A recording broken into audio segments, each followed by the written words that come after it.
We're now starting Unit 11, which is thermal chemistry.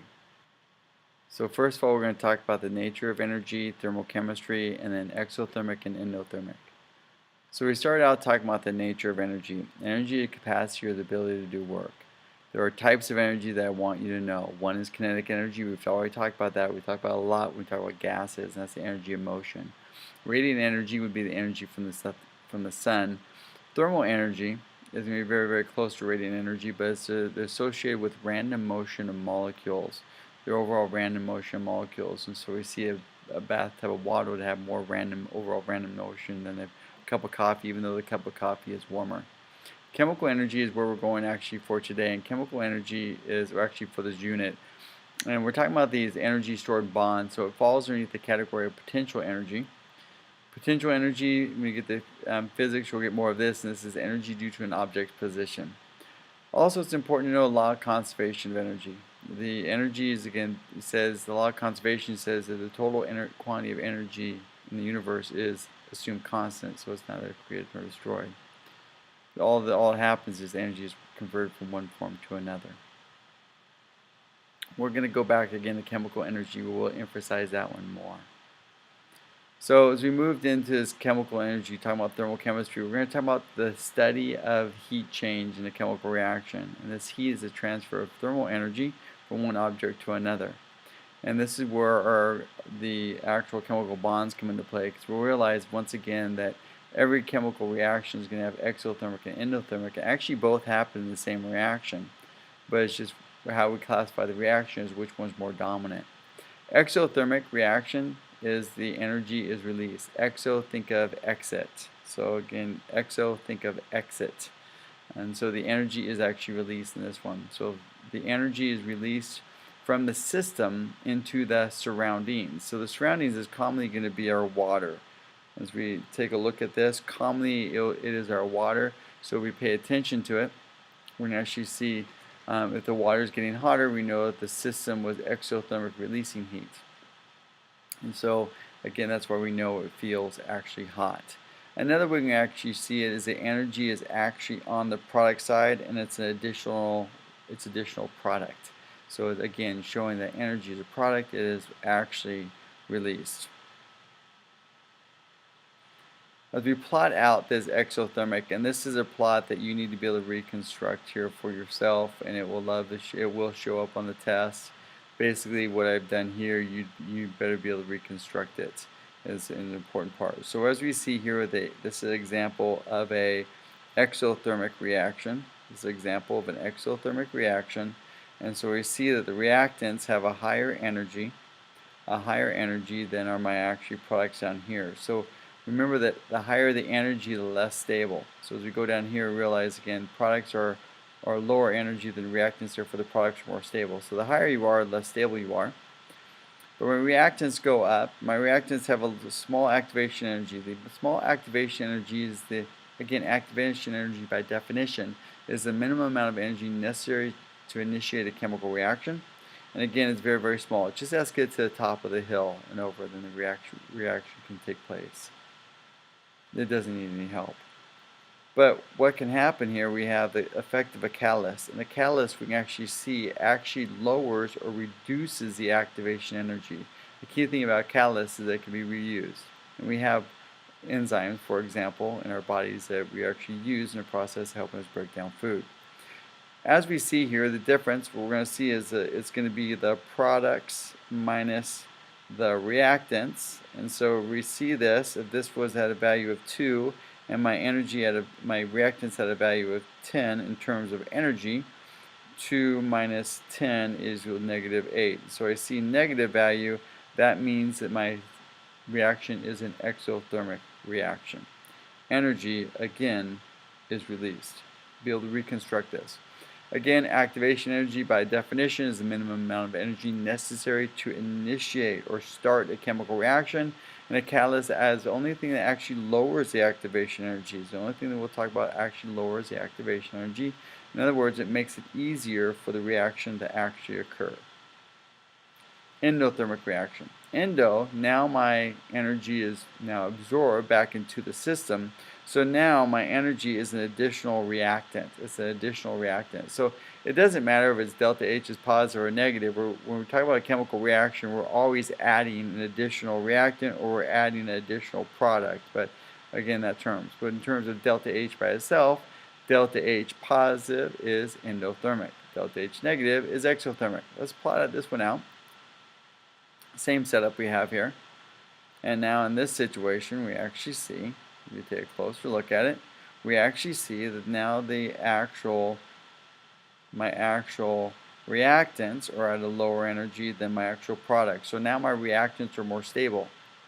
We also see if we do products minus reactants again, reactants, we will do, if this is 10 and that's 2, 10 minus 2 is 8, and it's a positive value. So we see delta H positive over there. Delta H positive.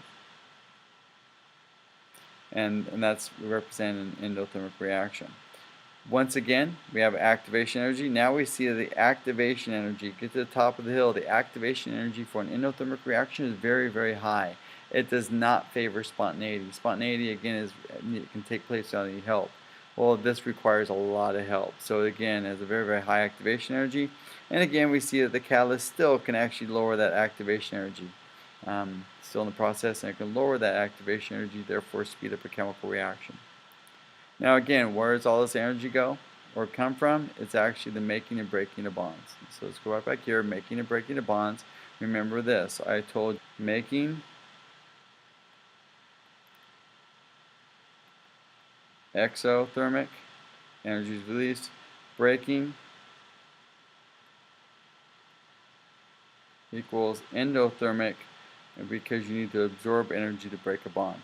Very, very, very important you understand this. Remember this as we go forward.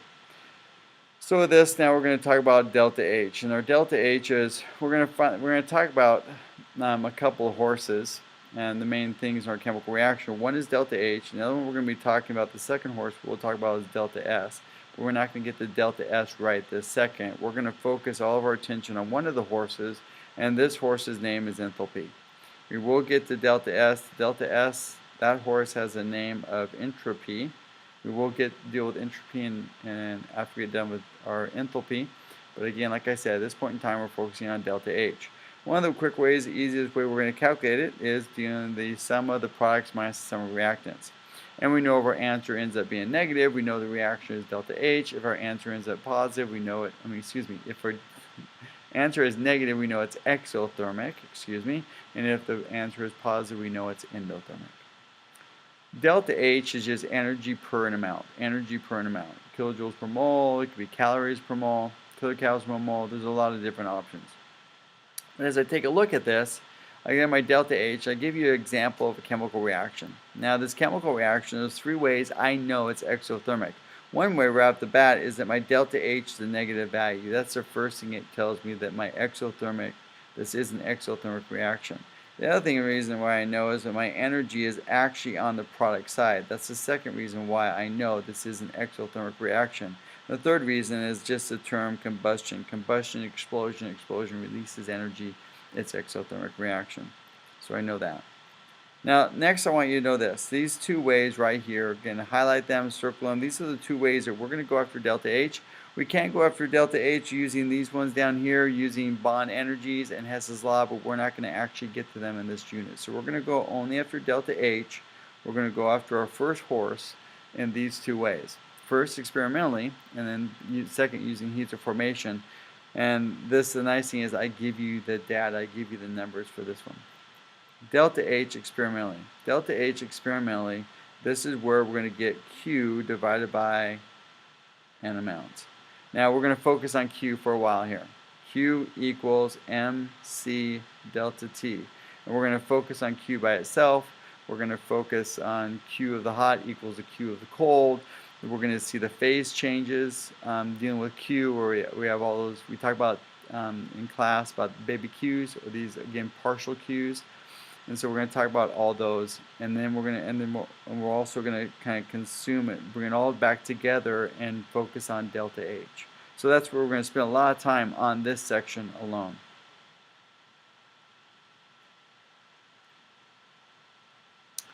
So delta H, again, we solve for it, kilojoules per mole. It's an energy per an amount. So my energy is always my Q. That's my heat. That's my energy. Commonly most used is kilojoule. My amount could be in grams or it could be in moles, commonly. Let's talk about a couple of specific measurements we need when we're going after our Q, which is MC delta T. So what we're going to focus on is a good old C.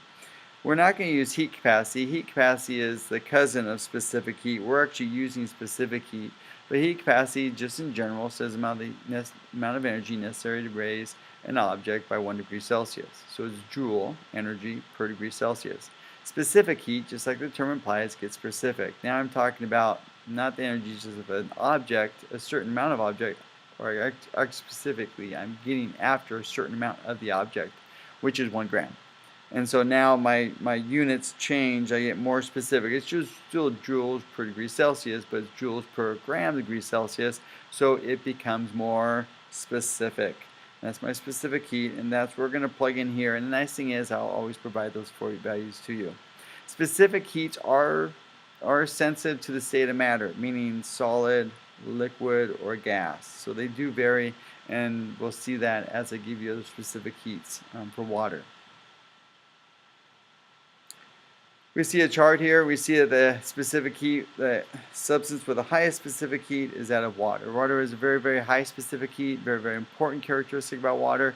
It takes a lot of energy to change the temperature of water by 1 degree Celsius. But we see a lot of these metals down here, again, used in cooking, makes sense because it doesn't take much energy to change the temperature of these metals. And we find a lot of our cooking ware is actually made of these. So let's talk about specific heat of water particularly because we're going to be actually using these over and over calculations. Both these values are available to you. I will constantly give them to you, on the test. So I can usually use 1 calorie or 4.184 joule per gram degree Celsius. Calorie is commonly used for food, joule is anything else. But since these are equal to each other, also then we have a conversion factor. And so this conversion factor can be used. And the conversion factor can also be 1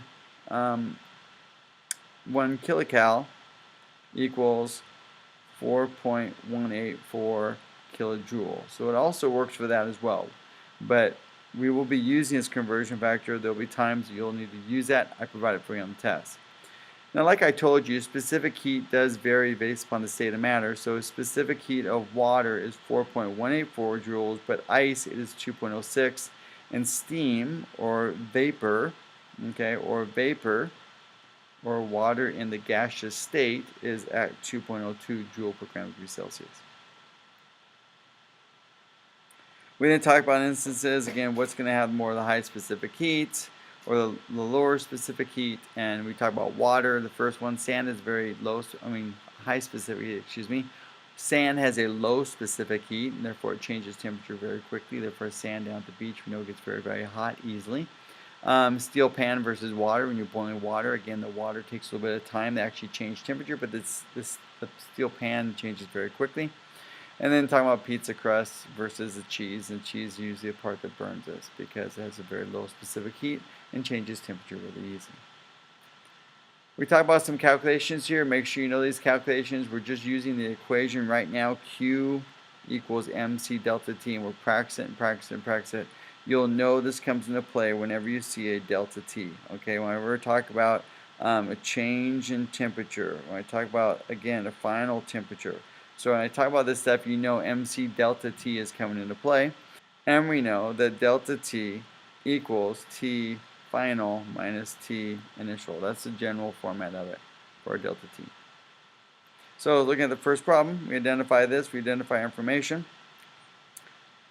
So in this situation, straight up, whenever I want to know how much heat, so once I saw that, I knew that's my Q. I want to know how much heat or energy, that's my Q. So that's what I was solving for.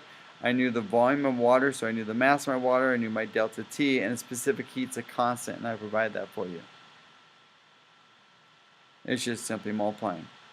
The next one, as we got in the situation, now I actually give you the energy, so I gave you the Q here, I gave you the answer.